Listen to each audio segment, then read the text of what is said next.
বাচ্চাদের স্কুল ড্রেসে বল পেনে দাগ লেগে গেছে, কোনো সমস্যা নেই, আপনি সেকেন্ডে উঠিয়ে নিতে পারবেন। সেই সাথে জেনে নিন ফ্রিজে খাবার রাখলে নষ্ট হয়ে যায় কেন। আপনি একটি জিনিস করলে ফ্রিজে রাখলে খাবার কখনো আর নষ্ট হবে না, একেবারে টাটকা খাবারের মতো থাকবে।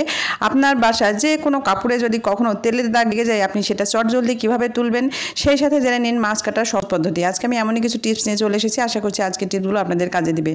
বন্ধুরা, চলে যাচ্ছি প্রথম টিপসে। আমাদের বাসায় দেখা যায় এমন কিছু কাপড় রয়েছে, সেই কাপড়গুলো পরলে দেখা যায় কাপড়ে যদি কখনো তেল বা মোবাইল বা গ্রিসের দাগ লেগে যায়, সেটা কিন্তু আর উঠতে চায় না। বিশেষ করে বোরকার কাপড়গুলো কিন্তু এমন হয়। তো কখনো যদি বোরখায় এরকম তেলের দাগ লেগে যায়, আপনি কি করবেন, সঙ্গে সঙ্গে চেষ্টা করবেন হাতের কাছে থাকা আটা, ময়দা বা বেসন যে কোনো একটা কিছু থাকে সেটা এরপরে দিয়ে দিবেন। এরপরে দিয়ে আপনি 2 থেকে 3 মিনিট রেখে দিবেন। রেখে দেওয়ার পরে এটা ঝেড়ে নেবেন। তো এটা যখন ঝেড়ে নেবেন দেখবেন আটার সাথে তেলগুলো উঠে যাবে। এটা কিন্তু এখনই যে উঠে যাবে তা নয়, এটা কিন্তু স্টেপ বাই স্টেপ করতে হবে। তো দেখুন আমি এখানে যে আটা ছিটিয়ে দিয়েছিলাম, আটাটা আমি একটি বাটির ভিতরে ঝেড়ে নিচ্ছি। আর এই আটার সাথে কিন্তু প্রায় 80% তেল চলে যাবে। চলে যাওয়ার পরে এবারে যেটা করবে, এখানে যে এক্সট্রা আটা লেগে আছে সেটা আপনি একটি ব্রাশের সাহায্যে এভাবে পরিষ্কার করে নেবেন। যে কোনো পুরনো টুথব্রাশ বা এই টাইপের কোনো ব্রাশ দিয়ে এভাবে পরিষ্কার করবেন। পরিষ্কার করে নেওয়ার পরে পরবর্তী স্টেপে চলে যাচ্ছি।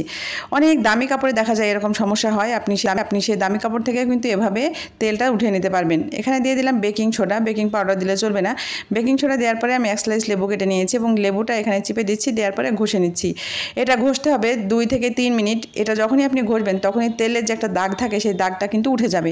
আমি অলরেডি এর আগে তেলটা তুলে নিয়েছি, তারপরে এভাবে তেলের দাগটা উঠিয়ে নিচ্ছি। দেখুন এভাবে ঘষা দিতেই এই তেল কিন্তু একেবারে চলে যাবে, দাগ তো চলে যাবেই।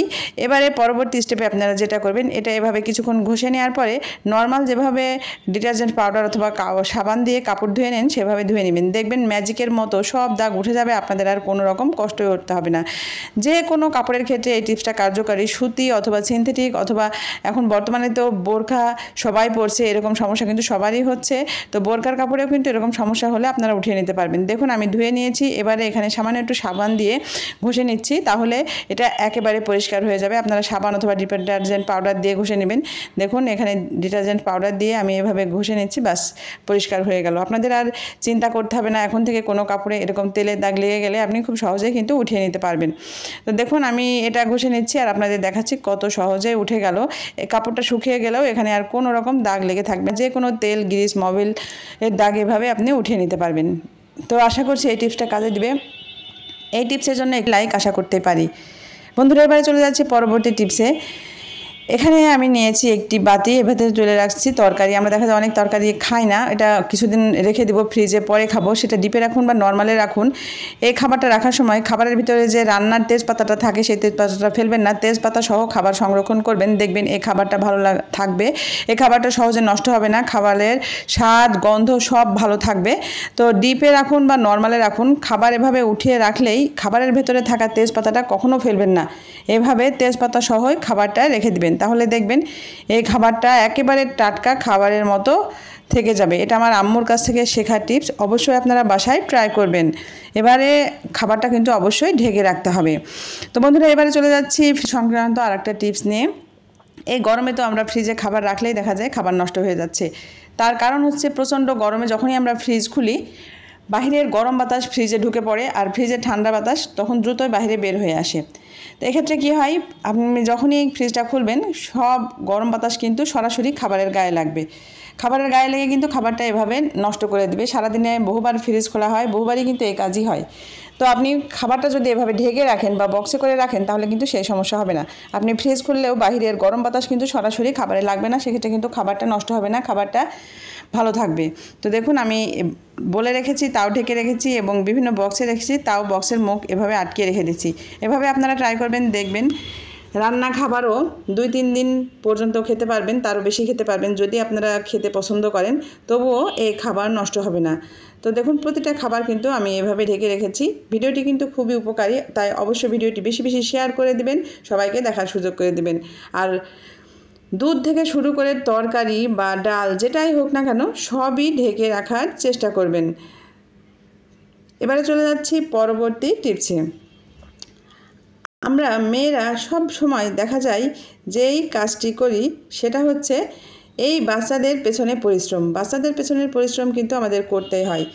তো বাচ্চারা স্কুল গেলে দেখা যায় ওদের শার্টে বা ব্যাগে বা বিভিন্ন জায়গায় বল পেনের দাগ করে নিয়ে আসে।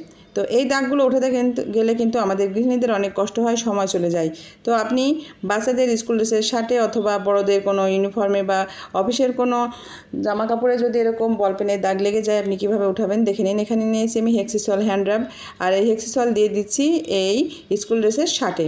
এবারে এটা আমি আলতোভাবে ঘষে নিচ্ছি। শুধুমাত্র একবার এভাবে ঘষা দিলেই দেখবেন সেকেন্ডের ভিতরে এই বল পেনের কালির দাগ উঠে যাবে।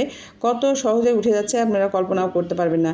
যদি সুতি কাপড় হয় তাহলে একবারে উঠবে না, আপনারা দুইবার দিবেন, দিয়ে এভাবে ঘষা দিবেন। এটা যেহেতু স্কুল ড্রেসের শার্ট, এই কাপড়টা একটু সিনথেটিক মতো, তাই সহজে উঠে গেল। আর সুতি কাপড় হলে আপনারা একটু বেশিক্ষণ ঘষবেন, খুব বেশি হলে 30 সেকেন্ড, তার বেশি কিন্তু সময় লাগবে না। এভাবে আপনারা যে কোনো কাপড় থেকে বল পেনের দাগ তুলে নিতে পারবেন। তবে বল পেনের কালির দাগটা উঠানোর পরই আপনারা সঙ্গে সঙ্গে কাপড়টা কিন্তু ওয়াশ করে নেবেন। নর্মাল যেভাবে আমরা ওয়াশ করি সাবান অথবা ডিটারজেন্ট পাউডার দিয়ে, সেভাবে ওয়াশ করে নেবেন। না হলে কিন্তু এখানে যে কালির একটা ভাব থাকবে, অর্থাৎ কালিটা যে উঠে কাপড়ের সাথে লেগে থাকলো সেই দাগটা কিন্তু পার্মানেন্টভাবে লেগে যাবে। তাই আপনি সঙ্গে সঙ্গে এইভাবে সাবান দিয়ে অথবা ডিটারজেন্ট পাউডার দিয়ে ধুয়ে নেবেন। তো দেখুন আমি একটু সাবান দিয়ে ঘষে নিচ্ছি আর এভাবে পানি দিয়ে ধুয়ে নিচ্ছি, কত সহজেই এখানকার দাগটা উঠে গেল। তো এভাবে আপনারা যে কোনো কাপড় থেকে বল পেনের দাগ উঠিয়ে নেবেন, দেখবেন অনেক উপকারে আসবে। এবারে চলে যাচ্ছি পরবর্তী টিপসে। বন্ধুরা, আপনারা কখনো কয়েন দিয়ে মাছ কেটেছেন? ভাবতে অবাক লাগছে, তাই না? আমাদের বাসায় দেখা যায় অনেক রকম মাছই চলে আসে। তো ইলিশ মাছ থেকে শুরু করে যে কোনো মাছ আপনি কাটার সময় যদি কয়েনের ব্যবহার করেন তাহলে দেখবেন মাছ কাটা আপনার কাছে অনেক সহজ হয়ে যাবে। এখানে বটি ছুরি কিছুই লাগবে না, খুব সহজে আপনি মাছ কেটে নিতে পারবেন। যারা ব্যাচেলার ভাইরা আছেন তারাও পারবেন। ব্যাচেলার ভাইরা বা নতুন গৃহিণীরা দেখা যায় মাছ কাটতে সেরকম এক্সপার্ট হয় না। তো আপনারা এভাবে একটি কয়েন নেবেন। কয়েন নিয়ে প্রথমে যেটা করবেন, মাছের আঁশটা এভাবে ছাড়িয়ে নেবেন। ছাড়িয়ে নেওয়ার পরে এই মাছটা আপনি কিভাবে কাটবেন সেটাও দেখে দিচ্ছি। এখানে কোনো রকম বটি ছুরি কিছুই লাগবে না। তো দেখুন কত সহজেই মাছের আঁশটা ছাড়িয়ে দিয়েছি। যে কোনো নরম মাছের ক্ষেত্রে কিন্তু এটা খুবই কার্যকারী। আপনি যে কোনো মাছ পরিষ্কার করতে পারবেন, তবে নরম মাছ হলেও আপনাদের যে এই মাছটা নষ্ট হয়ে যাওয়ার সম্ভাবনা থাকে বটিতে কাটতে গেলে বা ছুরিতে কাটতে গেলে। তো আপনি কিন্তু এইভাবে যদি এই কয়েনের সাহায্যে কাটেন তাহলে কিন্তু সেই সমস্যা আর হবে না। তো দেখুন আমি এইভাবে মাছের আঁশটিটা ছাড়িয়ে নিলাম। এবারে যেটা করব, আমি নিয়েছি একটি কেচির সাহায্যে মাছের ফোর পাখনা যেগুলো আছে আমি সবগুলো কেটে নিচ্ছি। তো এভাবে কিন্তু আপনারা ইলিশ মাছও কাটতে পারবেন। আমি আগেই বলেছি, একসাথে অনেক মাছ কিনলে দেখা যায় কয়েকটা মাছ নরম থেকে যায়, সেই মাছগুলো কিন্তু কাটা দেখা যায় অনেক কষ্ট হয়ে যায়। আপনি কিন্তু এভাবে কেটে নিতে পারবেন। তো এভাবে আমি কান থেকে শুরু করে সব কিছুই কেটে নিলাম এবং এই কেচিটা দিয়েই আমি মাছের পিঠের যে অংশটা আছে, নাড়ি থাকে, সেটাও আমি পরিষ্কার করে নিব। তো এভাবে কিন্তু আপনারা কোনো রকম বটি বা ছুরি ছাড়া মাছ কেটে নিতে পারবেন অনায়াসে। এবারে দেখুন পেটটা আমি কেটে নিয়েছি এবং এখান থেকে এই ময়লাগুলো বের করে নিচ্ছি। তো দেখুন কত সহজে মাছ কাটা হয়ে গেল। একটি মাছ কাটতে কিন্তু আমার 1 মিনিটও লাগেনি। এভাবে কিন্তু অনেক মাছ আপনারা কেটে নিতে পারবেন।